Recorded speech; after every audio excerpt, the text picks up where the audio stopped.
वाढतं तापमान आणि त्यात पाणी टंचाई याचा फटका पक्ष्यांना सुद्धा बसू लागलाय। त्यामुळे पक्ष्यांसाठी काहीतरी करावं या जाणीवेतून उल्हासनगर शहरातील 2 सुरक्षा रक्षक मित्रांनी उपक्रम सुरू केलाय। त्याला आता स्थानिक रहिवाशांचा देखील मोठा प्रतिसाद मिळतोय। शहाड भागात असणाऱ्या सेंचुरी रेयॉन कंपनीत सुरक्षा रक्षक असणाऱ्या तरुणांनी पक्षी वाचवण्यासाठी पुढाकार घेतलाय।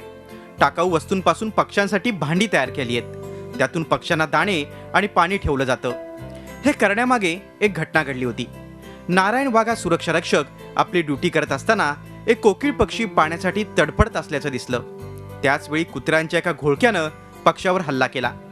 वाघ यांनी कुत्र्याच्या तावडीतून कोकिळला वाचवलं। पक्षाला पाणी पाजलं, मात्र वेळीच वैद्यकीय उपचार न मिळाल्यानं त्याला ते वाचू शकले नाहीत। ही गोष्ट त्यांच्या मनाला चटका लावून गेली। ज्या ठिकाणी ही घटना घडली ते ठिकाण उल्हासनगर शहरातील वनराईचं ठिकाण आहे। मात्र तरी सुद्धा पाण्याअभावी पक्ष्यांचा जीव जात असेल तर आपण काहीतरी करावं या हेतूनं नारायण वाघ आणि त्यांचा मित्र राजेश मोरे यांनी पुढाकार घेतला। वेस्ट जे डब्बे वगैरे आहेत त्यांना कट्स वगैरे करून सुटलेल्या ड्युटीवरून सुटल्याच्या पिरियडनंतर आम्ही ते झाडांना वगैरे लावून पाहिले। त्याच्यात भरपूर खूप चांगल्या प्रकारे पक्षी येऊन पाणी वगैरे पिऊ लागले आणि असा प्रकार झाला की याच्यामुळं पक्ष्यांचे प्राण वाचू लागले। आणि ह्या गोष्टीतून आम्हाला असं वाटतं की बाकीच्यांनी या गोष्टीचा अनुकरण करावं। या पक्षीप्रेमींनी रिकामी कॅन आणि बाटल्या गोळा केल्या। त्यापासून पक्षी बसून पाणी पिऊ शकतील असे डब्बे तयार केले। आजूबाजूच्या झाडांवर पाणी भरून डब्बे अडकवले।